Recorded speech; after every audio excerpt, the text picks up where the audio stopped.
There we go. I think it's recording now. Yeah. All right. Very good. Okay. So, my dear Emily, hey, I hope you're doing great. Um, it's really nice, as I was saying right a moment ago, to be connecting with somebody that I look up to and that inspires me a bit. Um, one of the well, so let's start by talking a little bit about each other, about our story. Yeah, we Okay. could start over there, and then I would like to talk about some of the things that inspire me about you, and Okay. the way you process reality, or you at least the way you express what you process. So tell me a little bit about you. You were saying you started in this more public aspect of talking about all these weird subjects uh, through starting a conversation with Randy, who is your, in a way, your co-host right now. Yeah. So first of all, thank you for having me, and it's nice to meet you as well. I'm glad to be here. Um, and yeah, I was listening to things in the alternative media for more than 10 years before I ever started like reaching out and or trying to talk with other people. And Randy was really the first person who was in the alternative media that I had like a private conversation with. I had some conversations with other people who listened to some of the things I listened to, but he was the first sort of alternative media personality that I really, well, actually, that's not true. I'd had an astrological reading from Robert a couple of times and taken some lessons with him in the year prior to meeting Randy. So Robert was my first experience with someone, and then Randy and I kind of became friends first, and then we started talking about some ideas for possible shows. And then he had me on as a guest, and from there we just kind of things worked out. I was going to be a producer for him, but then I ended up just being the co-host and sometimes doing the shows by myself and whatnot. And so yeah, and from there it's just, once you kind of get your foot in the door a little bit, whether you just start making your own videos and people start watching them, or that you have made contact with somebody who has an audience and they are, have you on their show or you have them on your podcast, it just sort of seems to grow from there. And you'll find that you'll gravitate towards the people that you're meant to be in contact with and working with. And some people, even if you like their work, they'll never respond to you for some reason. That still happens to me. Like there's a lot of people that I would love to talk to or have on the show. They never respond. And then there's other people who like I would never think would want to talk to me, but they do, and people I would never have thought that I'd be able to get on the show or would want to have me on their show, and they do. So it's just like anything else. Like some people resonate for you, some don't. But it's really helped. I really appreciate that all the help that I've received from Randy and Robert, because they both were established in this domain long before I was. Mhm. Yeah, and it's also for me it's pretty interesting that, for example, before I'm not sure how I reached your show, but I had never heard about either of the three of you and the other two guys that you mentioned, um, and and still they are like or they were when you started talking to them, kind of established people, like you say. So Yeah. it's also amazing how big this pool, let's say, is. Yeah. I've been listening to alternative information for almost 20 years now. And I'd say like, somebody will send me something of a person I've never heard of that Mm. is saying very similar things to what I'm saying, or things that I think are interesting. So yeah, it's a really large pool of people, and there's all these different sort of sects. And sometimes, unfortunately, we get stuck in our own little area. We don't branch out and see what else is going on, but there's an endless amount of interesting information there. Yeah, for sure. Yeah, I I'm in my case, I remember I made an interview with this um, breathwork teacher, um, which whom I met after the, was it after? Yeah, after the conversation I met her. I did one of her programs. I actually I actually participated like 2 or 3 times because it was pretty great. It helped me um, reconnect or free up some space within me in regards to perhaps past trauma or stuff like that, without necessarily having to relive the trauma, but just like through breath work, there was this kind of magical healing.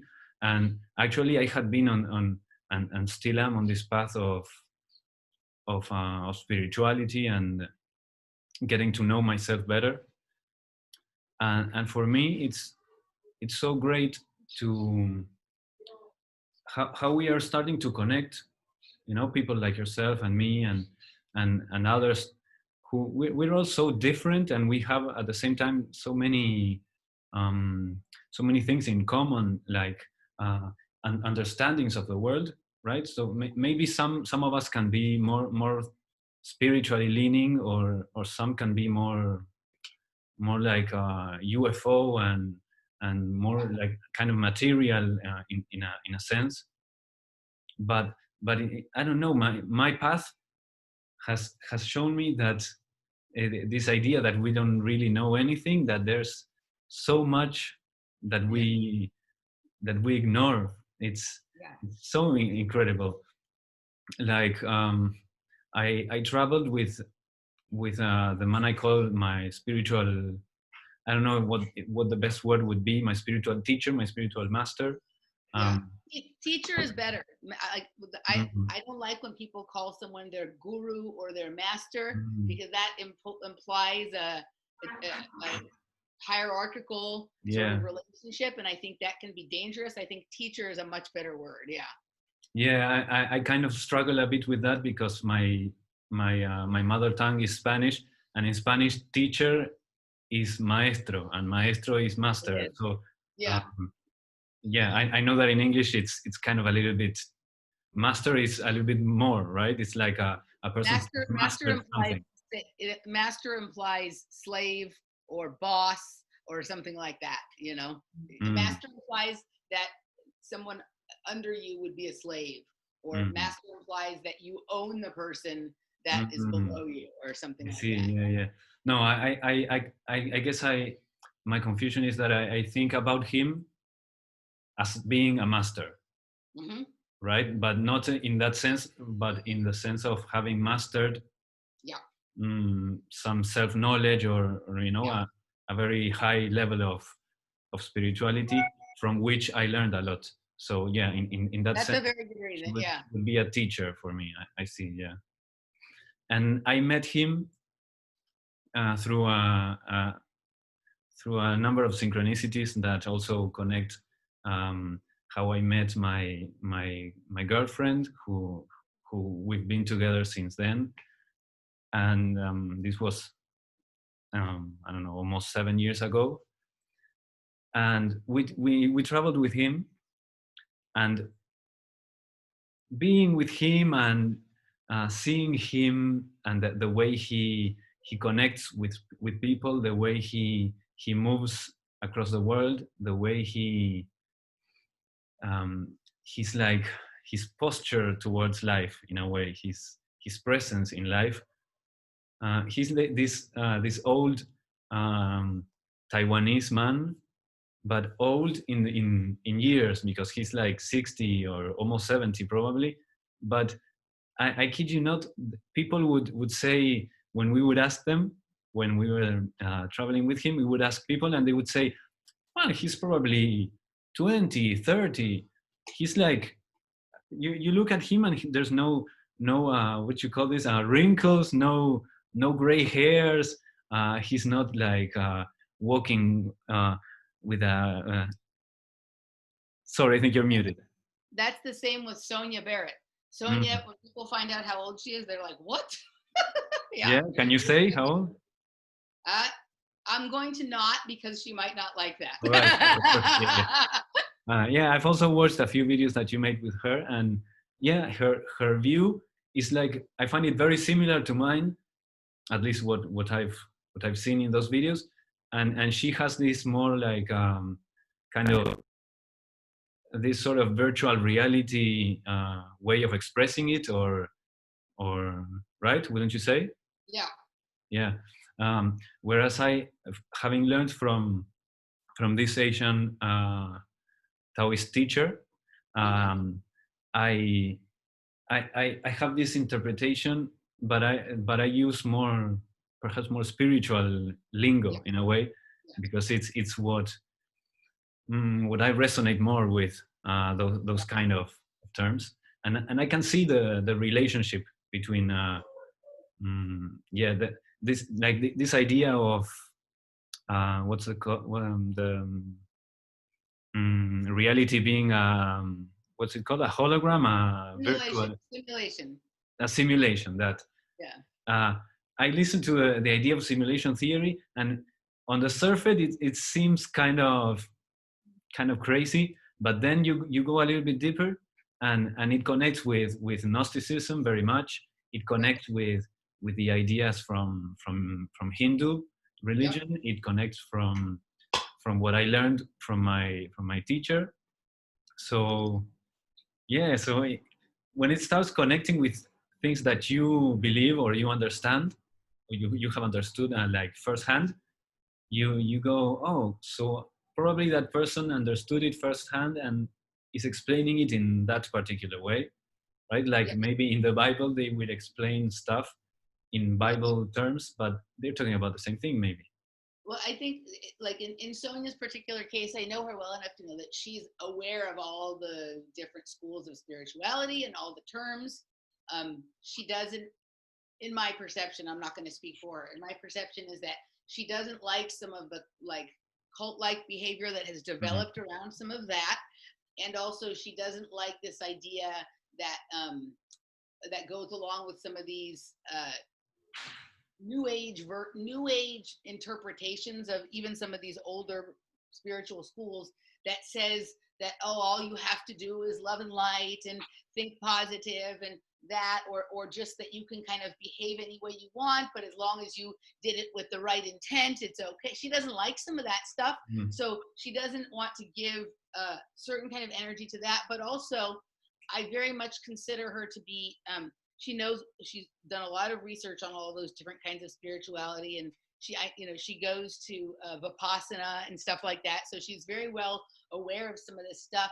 She's also absolutely from the future, and so she perceives all of that stuff through a more futuristic or technological sort of language portal, right? So, Mhm. and for her, especially because most of the information you're getting from her, you're getting it through the computer. So she assumes that people are familiar with that landscape, and that language will make sense to people in digesting her material through that mode of communication.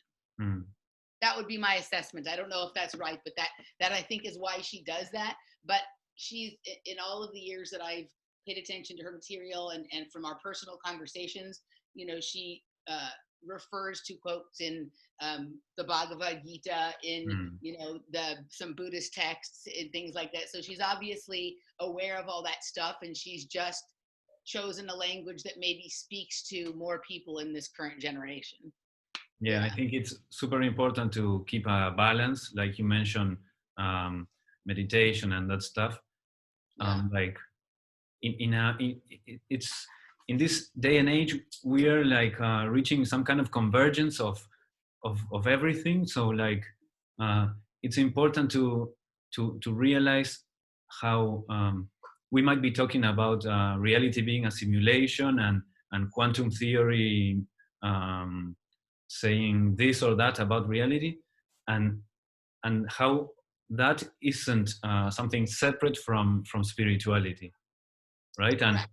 and Yeah, how maybe somebody will talk about a flying saucer, and somebody might talk about, hyperdimensional beings, and psychedelics, yeah, and and religion, and all that stuff seems to be either the same thing. Probably it's connected within us. yeah, It's all connected to consciousness. We're like at this point that we're almost reaching the point where we'll be left without words to express. We'll all be like, in silence, making silent, mute podcasts, like the yeah. mute films at the start. Yeah. Well, I think, I mean, and this is something Randy has spoken to for many, many years. Eventually, we won't need the podcast. It will be just a telepathic communication. I do think that's one thing that the technology has helped with. And I agree with you. It's super important that people be balanced in their technological level and their spiritual level, Mm. because otherwise, weird things can start to happen. You see people get carried away with themselves, like Bill Gates or whatever, Elon Musk, when they're much more technologically sound than they are Mm. spiritually sound. But I think that for some reason, there's many theories on what happened or what is happening or what has happened. But humans have fallen from a place where they used to be more, um, the right and left side of their brain was more unified, and they were able to be more intuitive, more telepathic, more empathetic, all that kind of stuff. And so we've forgotten our ability for telepathy. We think of it as something that only very few special people that are gifted have, when that isn't the truth. The truth is we all have access to those abilities. We just have forgotten how to use them. And I do think that the one of the things that the technology has helped with is to draw our attention to the ability to communicate with people in different ways and at different distances. And so for now, we think we need to be on Zoom to Mhm. communicate, but it's just a step between, like, before there was the computer, you're in Uruguay, I'm here. Either we couldn't speak or it would be very expensive. Now it's very easy and cheap for us to speak to each other, and eventually we'll just be able to communicate without this. So it's kind of an important midway step to start to get people to realize that, you don't have to be in the same place in order to have a conversation. Mm. Yeah, it's true. It seems like some people will always need this mid step, right? Yeah, Because I probably for you it's the same or similar, that I it makes total sense for me, this idea of telepathy, or call it whatever. I mean, maybe we define telepathy in a way which when we rediscover it, it's probably going to be a bit different, but at least the concept, it's not that far-fetched. I mean, yeah, um, those ideas of being like thinking about somebody and they call you at that moment, or yeah. from out of nowhere. I mean, how how crazy all that stuff. And mm, I'm here with my girlfriend. She just showed me something I drew, and it distracted me a bit because let me show you. Let's see. Let's see. Maybe it can spark some some conversation. I don't know. Yeah, yeah. I don't know where this Like guy a came. it looks like a combination of an alien and a teenage mutant ninja turtle or something like that. I don't know where it came from. Yeah. But that's also something interesting, no? The imagination. I mean, we talk about telepathy and that stuff. The imagination is it's a pretty unknown world, even though we've explored it a lot with creativity and art and all that. It's still like it's such a strange place because it's not really material. I don't know if maybe it's connected to where we go when we dream, Mhm. the astral realm. What do you think about that? I think, I think some of it is that. I think it's just also like people perceive things in a particular way, dependent, I think, some of it on their ancestry, some Mm. of it on whatever their tendency is in life, the things they're attracted to or whatnot. For some people, whatever their beliefs about reality are. So like you can, um, you know, for example, I had a psychedelic experience with somebody one time, and we ate the exact same mushrooms and the exact same amount at the Mm. exact same time. And we were sitting in the exact same place. And the things that she was seeing, like in her visuals, looked to her more like Fisher Price toys, like the kind of toys you had when you were a child. And for me, I'm seeing all these like hyperdimensional, geometric, kinds of things. But for her, she had a lot less experience with psychedelics than Mm. me, right? And her taste in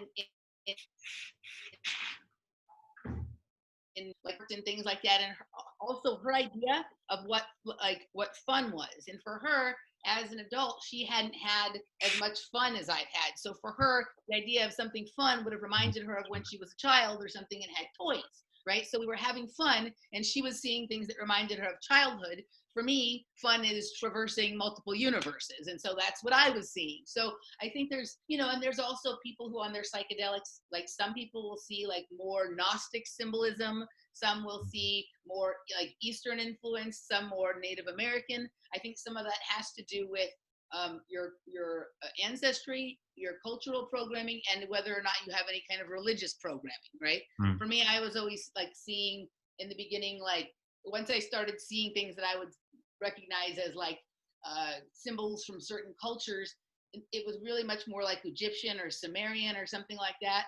And then one of the things that's happened lately, and this is kind of unusual for me, I didn't understand where this is coming from, but a lot more Aboriginal stuff, like Australia, things that you would see in Aboriginal art from Australia, which I've never looked at, but it was showing up in my psychedelic space. So I started to go look at it. So I think like whatever you get in your astral travels, your dreams, your psychedelic experiences, or even just like your creative thoughts, just really has to do with wherever you are in your journey on a certain level, but also the health and condition of your body, because the DNA is the storage for a lot of this stuff. And if your body is like malfunctioning, it's just gonna give you a small window of information. But if your things are operating all correctly, you'll have access to everything that is there. So it's possible that we have all of the known history of the world and all of the experiences ever recorded in our body somewhere. But if we're only getting access to this much because we're in poor health or because we come from a closed-minded culture or whatever, then the body is only going to give up what you're safe, what you feel it's safe to receive. Mm. Tell me a bit more about that. The idea of having our body in a good condition. Yeah, so I really think that like our body is the storage system for our experiences, and our memories and our traumas and our pleasures and all of that kind of thing. But uh, the DNA, in my opinion, is kind of like a thumb drive or a computer hard drive that has all of this stuff on it. It's like an encrypted storage system, right?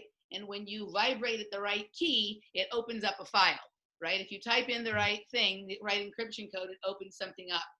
And I think part of the attack on our bodies is an attempt to hack those systems. But proper access to your computer storage of information here is, through the way you take care of yourself. And if you're able to resonate at a certain frequency, the files available under that sort of frequency code will open up. And, I don't believe consciousness is in the brain or in the body per se. I think it's like a field that we connect with, but we absolutely connect with it through our body and our minds and whatnot.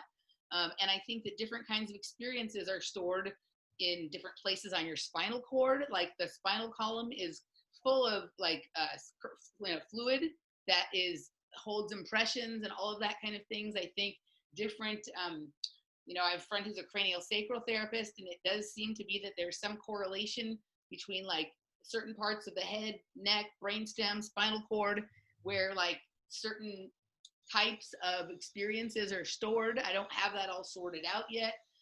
We know that there's a brain in your gut, right? And that we're absolutely programmed on a certain level by the food we eat, and that affects our consciousness.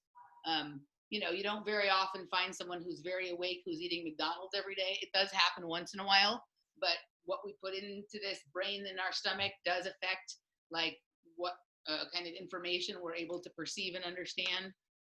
So for me, I think that like the most important part of the wake up process for all human beings, but certainly for like the deprogramming process, if you're a person who's either been through like a mind control thing like MK Ultra or religious programming or some other kind of indoctrination, that the diet and really getting your body clean and clear and working properly is probably the most important thing to accomplish before you go trying to figure the rest of it out. Mm. Yeah, so starting in the body, right? Yeah. Yeah, like our interface with this. Spend so much time, especially in modern society. No, sorry, you just cut out for a second. Go on. Yeah, the body is how we are interfacing with all of this stuff in front of us, right? Our, the body is like the sensor, the detector, the dowsing rod, whatever it is. Like if you can get your body to be able to sense like all of the different like changes and vibrations and things in a really clean way, um, and then then you can react from a different place. And I think the space we're trying to get to is for us to be able to really control both our physical, mental, and emotional responses to the stimulus being thrown at us from out there, because it's just getting crazier and crazier. It doesn't show any sign of becoming more harmonious or peaceful on the outside anytime soon. So the ability to control how we experience things and how we respond to the experiences that come at us is crucial to people being able to maintain their sanity, their physical and emotional and psychological sovereignty during these periods of time, all of that kind of stuff. Yeah, and I see actually the the outer world as being a reflection of the inner world. Yeah. So not just in an individual way, but also in a collective sense. So this that you mentioned, this the world going crazy right now, or spiking in its craziness. It speaks to me about the condition within the heart of each one of us, Mm-hmm. and our collective energies. So um, I'm thinking like this thing with the virus, um, and people going to a supermarket and buying everything and not leaving Toilet anything. paper. Yeah, not leaving anything for the one behind, for the Yeah. one that's coming after them. I mean, all of this is showing in a way. For example, the climate is crazy, right? It's like hot in winter, cold in summer, or whatever. Uh, Right. Hurricanes, earthquakes, whatever, all over the place. And all those things are like, if you think about them energetically or vibrationally, they are like showing the um, the instability of our hearts, I think. I, And I I agree with you 100%. I think that my thoughts is like when I got healthy inside my own mind and my own body, like I stopped worrying so much about what was going on the outside. Like I used to think I have everything out there has to be perfect and then I'll fix myself, but it doesn't work that way. I guarantee you, if 100% of humanity got their bodies and their minds healthy, then there would not be any, there'd be no tyrannical government, there'd be no, none of this bankster bullshit, no chemtrails, because a person who's, like you said, clean of their mind, body, and heart, or at least has that, like, sort of that chaos under control, has things in their proper places, is not going to tolerate any of that bullshit. mm, Right? They're not going to create any of that bullshit, and they're not going to tolerate any of that bullshit from somebody else. mm, And so that, to me, this virus is showing us exactly what you're saying. And so the solution is not some medicine from the outside. The solution is for people to use this period of time, if we're in lockdown or normal life is disrupted, to get their brain, their minds, bodies, and hearts healthy, in order, the way that they deal with themselves and each other, and come out of this kind of different on the other side. Don't take this time to be scared and watch a lot of TV. Take this time to, do those things that you've been putting off because you're so busy doing the other stuff. Like really take care of this situation, yeah, Yeah. sometimes the situation, especially in the mind, well, at least for me, is so in so much turmoil that focusing on, for example, I know I need to get my room in order. It's Yeah. there's been some moving and stuff, and I need to separate like old clothes and stuff to give away and whatever, and I'm putting it off. And I know that that's something that is, in a way, in one sense, a manifestation of some uh, movement within my own mind. Yeah. And at the same time, when if I fix it physically, it will also have an impact inside me. So it's not just that everything is only going like one way, it's also coming back. Yeah. So whatever we do inside reflects outside, and whatever we do outside also reflects inside, right? Yeah. Mm, Yeah. It's a two-way system. I think so. And earlier you were talking about this cranial therapy. What's the name? Cranial sacral therapy. Yeah, that. I know somebody that does that. I haven't tried it personally, but you made me think about this idea of the body, like the body storing emotions and storing experiences, right? Mm. So mm, if you've always felt like like you were carrying a lot of weight in your life, metaphorically speaking, you will probably have back pain, right? If Yeah. you've felt difficulty in expression, you'll probably have some sort of neck uh, Yeah. condition, right? And stuff like that. For example, the hands, they so there's this like dictionary of meaning, right? Yeah. Of I've seen it. Yeah. so there's also that to add to what you were saying back then, um, which is also interesting. how Yeah. how this two-way street, right, all the time Yeah. in everything that you see. um, I don't know if you wanted to add something to connected to this. No, I think that thought is complete for now. Yeah. Hmm. Because I was also thinking about well, we were talking about the body, so I can connect it a bit.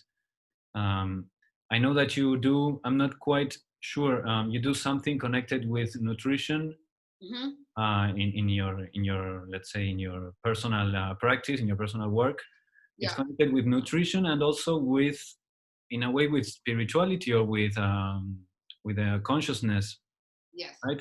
And if you could add something about that, and in particular, I'm curious because you've mentioned sometimes about this idea of crystals and of sugar being programmable and programmable matter.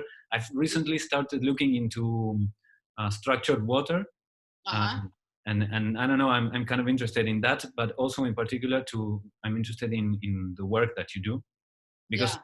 just a one small extra thing. I've also also no, sorry, I've always been really lightweight, you know, Mhm. and I've always found it hard to put on weight. I'm probably the same weight that I've been for over a decade or more, Yeah. and and I don't know, it's probably connected with something emotional, like we were saying before, but it's probably also connected with something physical that I could Yeah. um, integrate into my life, maybe. Yeah. So for me, how I got into nutrition was basically like my life was a like a horrifying nightmare disaster. I was, like unhealthy in every way. Like I was doing a lot of drugs. I was like I wouldn't say I was eating horribly in terms of like I ate a lot of good quality food, but I was also a sugar addict, right? And I like to drink cocktails. And while I would never say that I've been alcoholic, like I was not drinking to get drunk, but I like to go for like a fancy cocktail. It's still got a lot of sugar in it and whatever. So I was drinking like not a ton, but on a regular basis. And I was, even though I had been an athlete when I was younger, I had been, when you start doing a lot of drugs and have all sorts of other issues going on, you're not exercising the way you used to. And then on top of that, I was starting to have a lot of bleed through from memories from when I was a kid. And what became evident to me at a certain point was MK Ultra style mind control programs that were that sort of came to me through my gymnastics experiences and my experiences in Hollywood as a kid, and also partially due to the area that I grew up in being very unusual.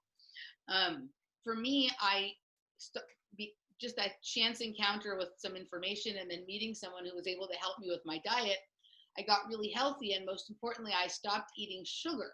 And Mm. when I stopped eating sugar, like everything changed in terms of like how I perceived what was happening to me, and things that I was unclear about before, I was suddenly really clear about. And yet I stopped being able to bullshit with myself so well, right? Like one of the things that people who've done a lot of drugs get into, whether it's their intention or not, is a lot of lying and a lot of untruth and a lot of, like hiding things and whatnot. And for some reason, it seemed that like not just the drugs, because I was always like aware on a very obvious level that that wasn't something that was good for me to do. But the drug use wasn't constant, but the sugar consumption was.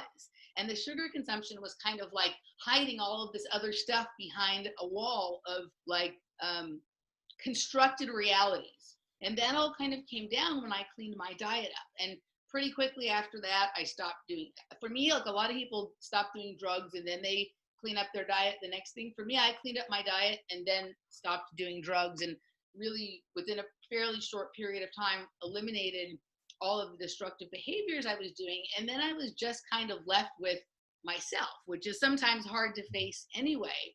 But when I started to look at the same experiences before that were just like weird memories and nothing I could sort of do to process them, once my body was clean, I was able to sort of face the memories as they came, not go looking for them, not trying to just repeat these same old victimized stories and whatever, but look at the memory and sort of process it in a way that I could integrate it and sort of move on.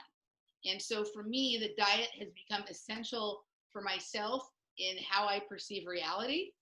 And there's a reason why particularly the American diet, but I'm sure everywhere else, has become so full of sugar, right? There was a time when like you only had sugar in something that was obviously a dessert or a treat or a candy.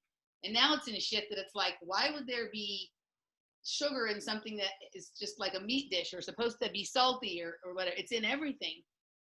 From my research, I've learned that since like way back in history, sugar has been involved in the downfall of every civilization. Like a society would be fine, reasonably well, you know, like reasonably healthy society, and then sugar would somehow be introduced. And the first thing, it was very expensive in the beginning, so only wealthy people could afford it. And as they consumed more sugar, their behavior became more insane and more tyrannical. And eventually they brought sugar to the masses, who then became unhealthy, demoralized, and easy to overtake, right? Easy for other countries to come in. I mean, the thing you want to do if you're, you know, going to war with a country is introduce sugar to their population, and then they'll just be a bunch of jellyfish.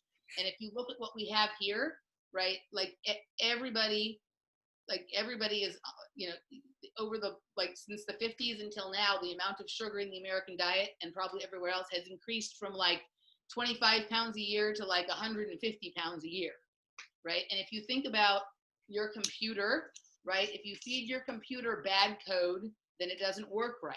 Well, every once in a while you may get something funny on your computer. You can usually identify it and find it right away. But if everything that's been fed to it is bad code, then you can't even sort out what is fucking reality anymore and what is not.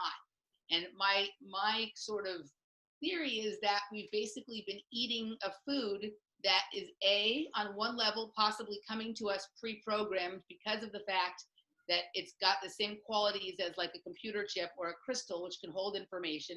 It's cubic, it's crystalline, all that kind of stuff, right? It's also very similar in appearance, but also in makeup to like a drug like crystal meth, right? That can really alter a person's behavior. Well, sugar is no different, right? It tastes different and it's more socially acceptable. But if you look at the long-term effect on people's minds and health, they're pretty similar. Maybe sans the paranoia.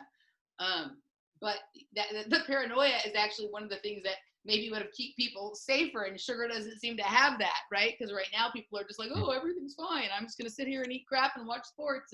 And you know, like it's insane. So I started like playing with this idea of sugar as programmable matter. And once I opened my mind to that, all of these metaphors and possibilities and whatever came through, and I detailed those in somewhat rambling fashion, unfortunately. I'm going back and trying to clean up some of that. All of that in a series I did called Sugar as Programmable Matter. Then about 2 years after, Brown University released a study that said that scientists were able to use sugar molecules like thumb drives. They were able to store more information on a sugar molecule than they were able to store on DNA. So it validated my hypothesis, right? So we are like, there's been many discussions in technology and biotechnology for years about the possibility of storing information on DNA, which people should be very concerned about. Like bodies being Could used you? as like cloud storage, people should wonder about that, especially when they believe. Can you hear Yeah, me? no, you cut out for a second again when you were Okay. explaining the information in the sugar.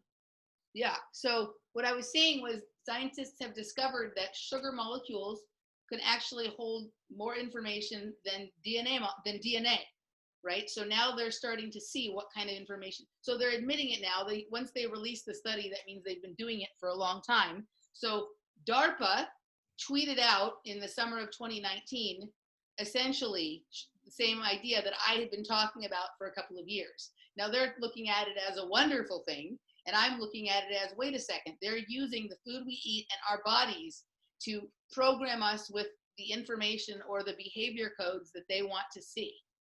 And, at first it started out as a metaphor for me, like a way using something like simulation theory or the way Sonia speaks about things to Mm. get my clients to play the game of eating healthy, because you don't want to be programmed with bad code.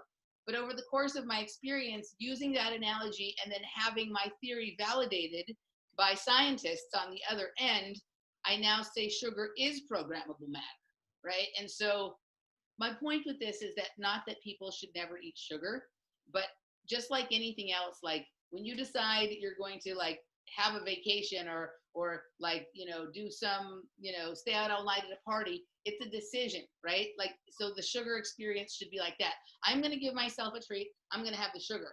It shouldn't be this ongoing state of being, because that is not really your natural state. It's a created condition in your body. It actually even also goes to your ability to be susceptible or to be influenced by 5G technology that's coming online, right? Your blood sugar level really is crucial in determining how susceptible to that you'll be, as are some other issues with nutrition related to certain kinds of cholesterol. But the first thing I want to say is about people who are worried about 5G is that the first thing you should do is eliminate sugar from your diet. Like all the other paranoia you have about it, if you're not changing your diet to protect yourself from that, then you're not that Mm. concerned. Yeah, and also if we are always placing our worrying in the outside world, and Hmm. especially in things that we probably cannot change, uh, it's that's the easiest thing to do, because you were saying earlier how one of the hardest things is to look at ourselves, when the self is actually something that our personality or our ego is kind of actively running away from, Yep. and has been for so long, and is probably one of the main causes behind all the suffering that we are Yep. seeing in the world. Yeah, and to just one more thing to address your question about like nutrition and consciousness. When you get your body really healthy, then you're just there with yourself. There's not all this other stuff. So then you can finally start assessing what's really there. It may be worse than you thought, it may not be as bad as you thought, but you're actually looking at reality. And that goes for other people in your life as well.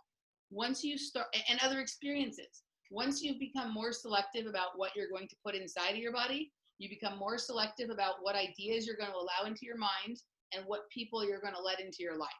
And those those three things, like getting honest with yourself, like just becoming in control of who and what comes into your field, like that's huge.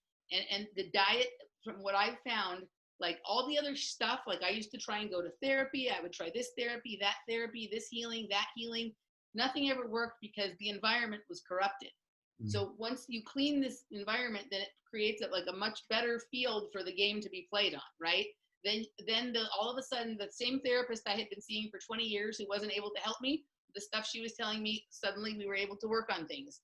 A lot of the physical healings started to work better and differently and whatnot. So, it really is like there's no way around it. You cannot be a healthy person in this environment that we live in if you're not taking care of your internal environment Mm. at all. Yeah. And any concerns about the external environment like should be put on hold until you've dealt with your internal environment. Mm. Yeah, that's a very wise, what you call it, a very wise advice, let's say. And for people who have a hard time with that, just know that there was a time when somebody, if they had told me what I'm saying right now, I would have been, I would have, I didn't want to hear that. I would have been like, I wouldn't have liked that. I would have like found that annoying and irritating and aggravating and not helpful. But the truth is, like, there's some truths that there's no way around, and that's one of Mm. them. Yeah, yeah, everything you said makes total sense for me. In my experience, I remember one of the first things that I changed was about the things that I would allow into my consciousness. Was I stopped watching TV. I actually don't have one. Um, I think that except for like maybe times when you go visit family and stuff like that, I haven't watched TV in, I don't know, over 10 years or something. Yeah. Some people maybe worry that, yeah, but you need information or whatever. You end up getting the information that's actually vital and Yeah. relevant to your life. And one more thing was switching after meeting my spiritual teacher. I switched because I used to think that eating vegetarian was eating like lettuce and tomato every day. Mm-hmm. A very ignorant stance. But after meeting him and eating with him, I started understanding a little bit more about that kind of diet, and I switched to it. And and this makes me think like how how how not dirty, but how just like you were talking about sugar, how meat also has this very and very dark energy connected to it, at least these days, because of the way that animals are being Yeah. harvested in a way.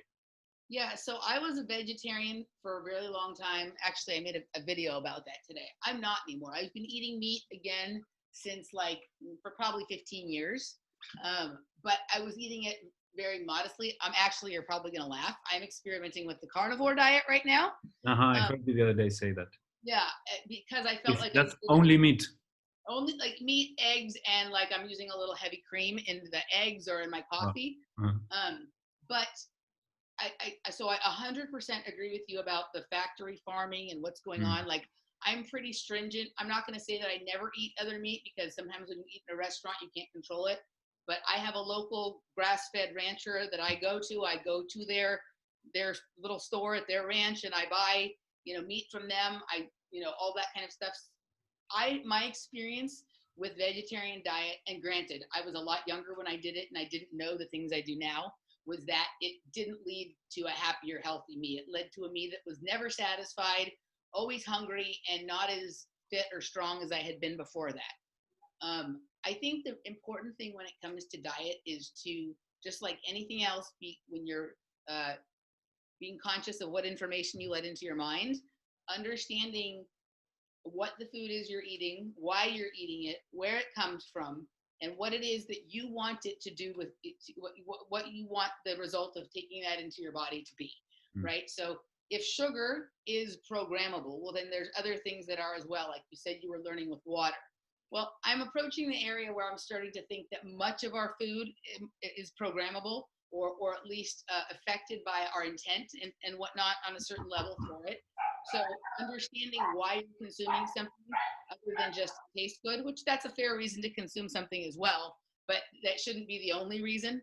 You know, I think being really conscious of what you're allowing in is important. But I think it's also understanding that we're in a pretty funny time right now, right? For me, one of the reasons that I'm more pushing not a vegetarian or a vegan diet is because of some of this issue that we're having with frequencies and their ability to penetrate certain parts of our body, including our cell membrane, our cell walls, and that there are certain kinds of um, cholesterols that you can and fats that you can only get from animals that help to maintain the integrity of the cell wall in a different way. So with that in mind, a vegetarian diet could accomplish that, but a vegan diet couldn't. And I think that part of the reason a vegan diet is being pushed so hard socially, and by celebrities and by the UN and all of this kind of thing, is because it does put people's bodies into a more susceptible position for control, not to mention a litany of other things. But there's perfectly healthy ways you can do it with a vegetarian diet. I think it goes to everything else. Like the quality of what you take in. I do think factory farming is disgusting, and I think unconscious eating of meat, of where people are just eating it with no understanding of that something else sacrificed its energy so you can have some and whatever, is not good. I think it's important to feel the energy of your food and all of that kind of thing. But I'm careful about making moral judgments about why people are eating the way that they're eating. I think anybody who starts to pay close attention to their diet, is honest with themselves about it, and becoming selective about it, can have success at becoming more, obviously, better physical condition, but more really in alignment with their highest consciousness, you know? Yeah, I agree. I think different different bodies, probably this is my thinking nowadays. Different bodies require different diets, maybe. Yep. So, and here it's in my country, it's we are a big meat producer and exporter. So it's very common to eat meat Yeah. very regularly. And Yeah. so for me, it was a big challenge to stop eating meat Yeah. and to start replacing, you know, the nutrition that meat used to give me. But I Yeah. actually felt really good eating vegetarian, and I've never like missed or felt an urge to eat meat. Yeah. Um, like perhaps maybe sometimes I think of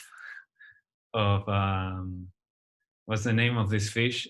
Very delicious. Salmon. Yeah. Yeah, You like that's that? yeah, that's one taste that I miss. But I Yeah. don't miss the idea of eating another animal. It just doesn't. Yeah, it I mean, doesn't. for me, for that was why I became a vegetarian, because Mm, I didn't like the idea of eating animals. And just at a certain point, like my own health and my own body's needs overcame that.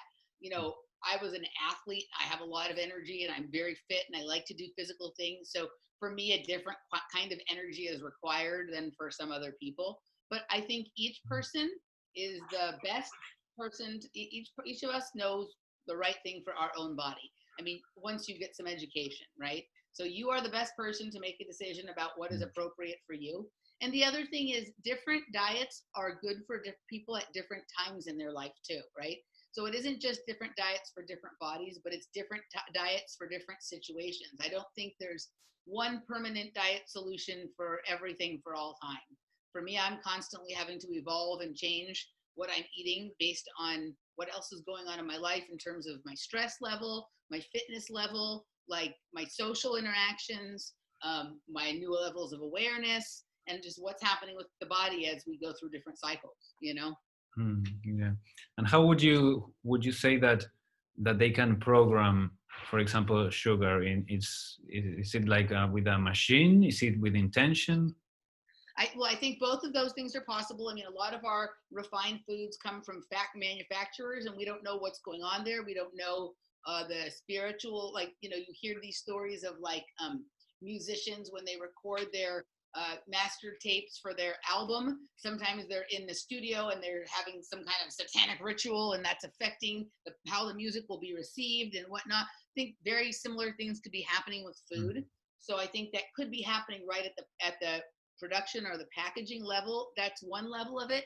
The other thing is, if you look at the packaging, like the boxes and the cans and the jars food comes in, they have symbols on them. And we all know from like the structured water and Emoto's water experiments, that putting words or symbols on your bottle of water or whatever can affect the water. Well, the same thing for food, right? So we have lots of symbols and brands on our food that could be affecting it. The other thing is just, and this is the thing I tend most towards, and I think is the most important, is that sugar creates an environment of the body, in the body, that is then more impressionable to the experiences we're having. So if you think about when you're little, like you would watch cartoons and you might find at the market the cereal that has the same cartoon character on the box. And that cereal will be full of sugar. So the kid will be sitting there with the cartoon, eating the cereal, and all of that tunes and the ideas are making an impression on the body. So it's kind of like, have you ever watched, do you know what cymatics are? yeah. Okay, so when it's got the salt Could you repeat that? And the music plays, and it You arranges just cut out. everything into a certain geometry. Yeah. So when you watch a video of cymatics, you have the salt or the sand on the plate. They play the music or the vibration, and if it's harmonious, it makes a nice picture. And if it's not, then it makes an ugly one. But it leaves an imprint on the salt or the sand, right? Well, the same thing with your body. Like our body is made up of water and salts and different things like this, right? And when you create, so if you have a lot of sugar in there, it's creating a certain field, and then you're being vibrated by the experiences you're having, whether it be the frequency of the words coming in from the television or from listening to you and I, or whatever you're having, and it leaves an imprint in your body. So you have like the fluid in your body is getting programmed with whatever that experience or the vibration of that experience is. So I think it's a much more like metaphysical in some ways, or vibrational explanation than just like they're doing it with a machine or a computer. But I think that's possible as well. You don't know. Um, when people were creating people who've created like synthetic psychedelics in laboratories, right? Like I often wonder if whatever the thing that those people were talking about or wondering about or studying as they were creating them, if that somehow is imprinted in these Yeah, ecstasies or or if they argued with their wife before going to the lab or whatever. Mhm. when you go when you eat dinner at your grandma's house and she made the food with love, it tastes different, it feels different than when like you eat at a diner and the cook is grouchy and he just throws it together. So all of these Mhm. things are ways that our food can be programmed. And sugar, because of its consistency, its makeup, its structure, in my opinion, is particularly good for holding information, which is why Brown University is storing information on sugar molecules. So if they're doing it, then our bodies are doing it too. Right. So I was first understanding like the idea of it being programmable as something that they would do or that would happen before. But now it's interesting that you're saying it's just the fact that there is sugar within our body. Mm-hmm. This sugar, when we receive impressions from the environment, Mm-hmm. Well, it's reflects it also, within us in a different way. think of the classic situation of like you have like a child abductor or abuser will offer the child a candy, so they will come with them, right? And then oftentimes the child can't remember what happened to them or who the abuser was or anything like that. I think it could be as like it creates this different state in the body. It almost, for some people, sugar puts them into like a malaise. For other people, it makes them kind of hyper, but it's a different state than their normal condition, Yeah, it's right? kind of For ecstatic. now, right. I almost feel like it's sometimes it's hard to remember clearly the experiences that you had when you were on a sugar high. And think of how many children can't remember until much later in their life, or maybe never, who their abuser was. So now we have a culture that is full of sugar all the time, and there's a group of people who are doing all the same. It's always the same people doing all the bullshit political stuff and media stuff and whatever, and the people can't figure it out. They think it's you or me that are causing the problem because we disagree with them, instead of the person that is stealing their money, writing tyrannical laws, all that kind of stuff. It makes it impossible to sort out what the source of the problem is. Yeah, it's always been not always, but I mean since starting to wake up a bit, it's been a big question for me. Like, why do people continue to play for example, the political game, right? Like, continue going to vote and all that when you vote for this party and they do some good things, some stuff improves, but some other stuff doesn't. Then you vote for the other guys, or the other guys win, and the same thing happens. And then I don't know, somebody, for example, the U.S. politics is a very influential politics in all the world. I mean, whatever happens there affects the value of the dollar, and that affects the lifestyle in probably all the other countries in the world. Yep. And the same thing happens. Like, they go left to right, left to right, Because and they're not thinking clearly. It's because they're not thinking clearly. Like, what would be interesting to me is if there was any possible way you could get all of the people for 100 days to not eat sugar, and to see how many people on the other side of that still held the same views about the world that they mm, held how about this? My guess Actually, would be it would be a very few number of them, and it would. the situation with the virus, this could be some kind of at least maybe not the moment for that that you're suggesting, but maybe a kind of precedent for that. You know, people are staying at home and changing a little bit their lifestyle for a few weeks. Yeah. Well, I'll also say this, and this is a little bit different, but I do think that what we eat is connected to how we think. I'm in the process of trying to understand if this is a thing, but I haven't found yet one person who is like a social justice warrior, like one of these crazy people, like leftists out there screaming in the street about how unfair everything is. I haven't found any of those people who are carnivores. And I haven't found any people who believe all that, who are like someone who's more considered a right-wing thinker, who is a vegan, right? So largely, I think the things we eat do determine our opinions on things on a certain level. I'm not, I don't think it's 100%, but I'm starting to notice these things. But yeah, like it would be an amazing experiment if everybody, while we're quarantined for the coronavirus, didn't eat sugar for that time, and then see what that is like on the other side. One of the things I'm trying to do, like I'm starting two things. I'm starting a social group, an online social group for this period of time, because I think isolation is a real problem when something like this happens. So I'm going to start this online social group. You guys can find, if you contact me on, Facebook on Emily Moyer, I can add you to the group. It's called Conspiracy Cocktail. It's going to be like an online speakeasy with curated information, music, kind of like going to your local like bar or coffee shop and hanging out and listening to things and chatting. But I'm also going to start a wellness chat group that is so people can use this time to get healthy instead of sitting around being scared about being sick. Mm. And Yeah. I think if people get healthy during this time, then the election will look a lot different in the fall than it looks like it's right now. You know what I mean? Yeah, Yeah. definitely. And yeah, I totally agree that what you eat, right? It definitely influences your opinions and your views on the world. Because Yep.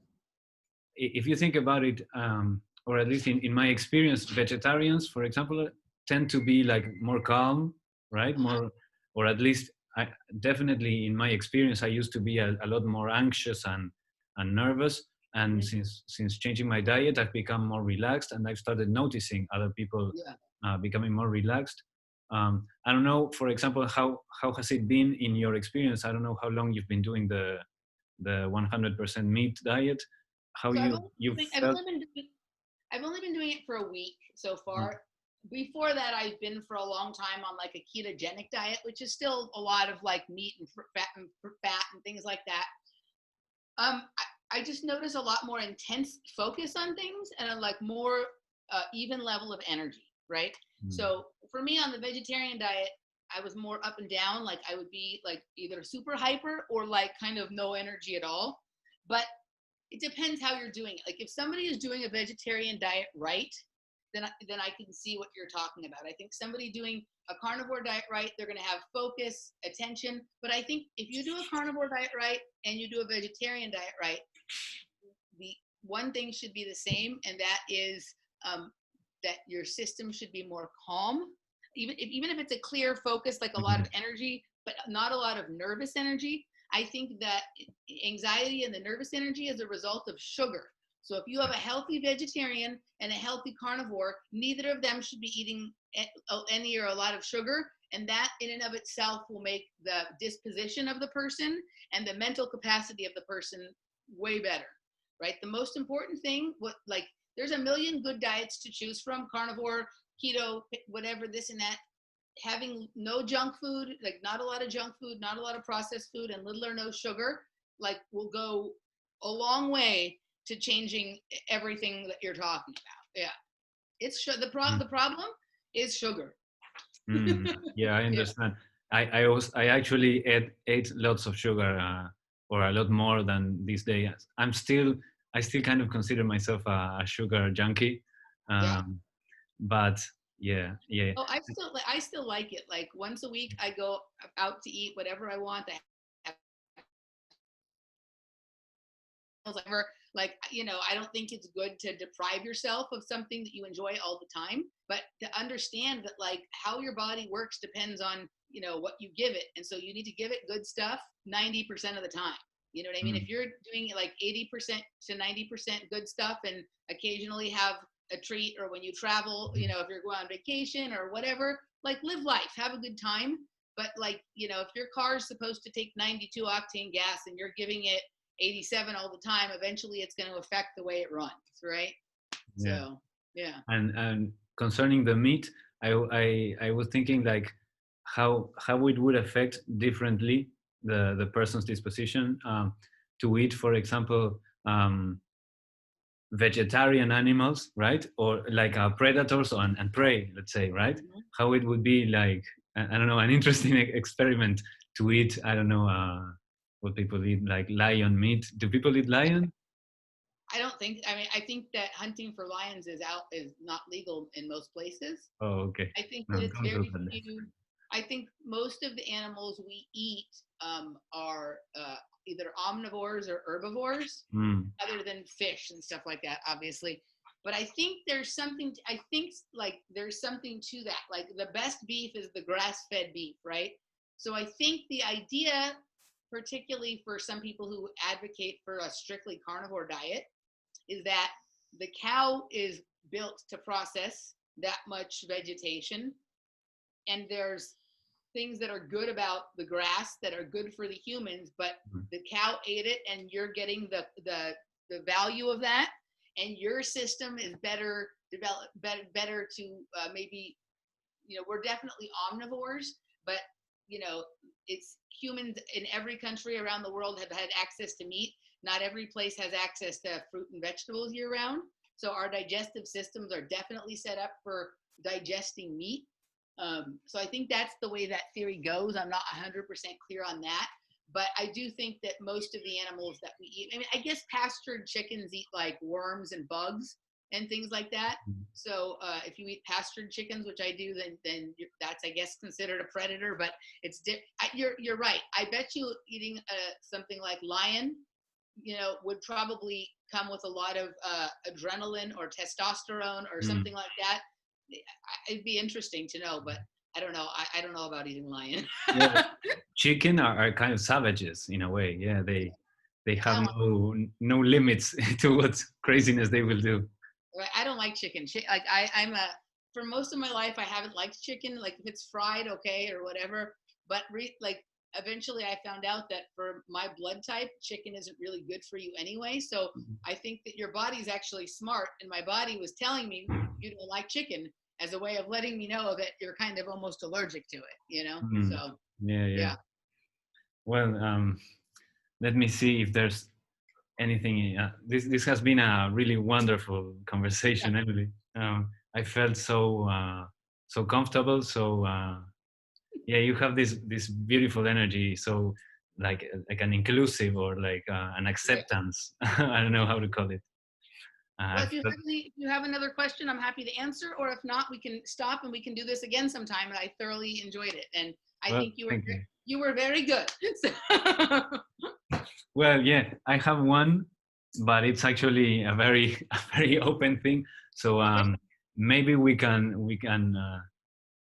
no, we could leave it for some other time because yeah, okay, it's the note I took is nature of reality. So that's a very open question. all right. So we can start there next time. Yeah, Yeah, I think so. And you mentioned a very some very important things like memories from your childhood and stuff yeah, connected to let's say to the conspiracy side of things, which yeah, it's a very interesting subject, and yeah. it's also a kind of a what do you call it uh, a way that in which we can get distracted from looking Totally. to yeah to the Yeah, inside. So yeah, I would really love to talk again with you. As I was absolutely. saying, it was Anytime, really, Rafa. yeah, it Yeah, was really great meeting you. Um, well, oh yeah, please do. In case we make this one available, where can people find you? Any links or stuff you want to yeah. share about what you're doing? Sure. So Sorry, you just You Find cut out most again. work Maybe you can on the start over. YouTube channel Off Planet Media. Okay, you can find most of my work on the YouTube channel Off Planet Media. There you'll find all of the episodes of Off Planet Radio that I've done, that Randy Moggins has done. You'll find my Matrix Mash with Robert Phoenix. That's all there. I also recently started my own personal YouTube channel. It's just Emily Moyer. There you'll find the show I do with my friend Danny Katz called Words, and you'll find casual conversations with some of my friends from the alternative media and from my personal life, and you'll find some of my videos about nutrition. Right now I'm keeping people updates on what's happening with the Carnivore Diet. And if you want to join us for, I'm going to be doing this Conspiracy Cocktail Social Club, and I will also be starting some kind of wellness chat group that is I'm still formulating that. You can follow me on Facebook at Emily Moyer. And if you have any questions or would like to book a nutrition consultation or some life coaching, you can contact me on Facebook or through email at technobrat21@gmail.com. That's it. Very good. Thank you, Emily. I thoroughly appreciate your coming to the show, to the conversation, and looking forward very much to speaking again. Absolutely. Yeah. All right. Yep. Bye bye. Bye bye. See you soon. Hit the stop recording first. Hit the stop recording.